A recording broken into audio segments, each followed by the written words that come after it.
I've developed that thought or that perspective by going back to it when I've said before that I observe other people, what they do and how they act.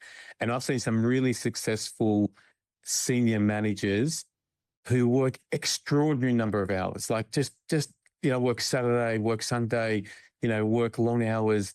And I've seen the detriment that has provided them in the long run to their own personal life and their own personal health. And so I think you owe it to yourself and the organization that you work for by looking after yourself and being balanced in the approach.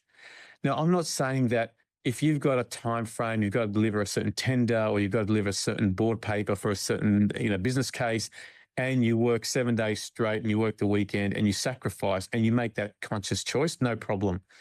We all do that. But if it becomes something that needs to be maintained forever in a day and it never goes away, I think that's unsustainable and unhealthy and are not going to give the right returns for the organization. And what message are you sending to everyone else that you lead as well?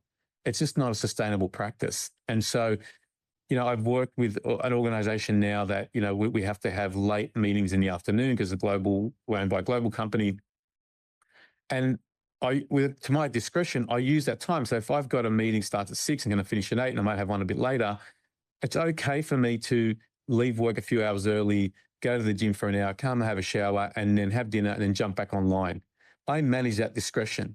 So I maintain the responsibility to deliver the outcomes and be available when I need to be available, but it's up to me to manage that time. And I think you're doing a disservice to yourself and the company if you don't manage your time in a balanced way and look after your own mental health as well as your physical health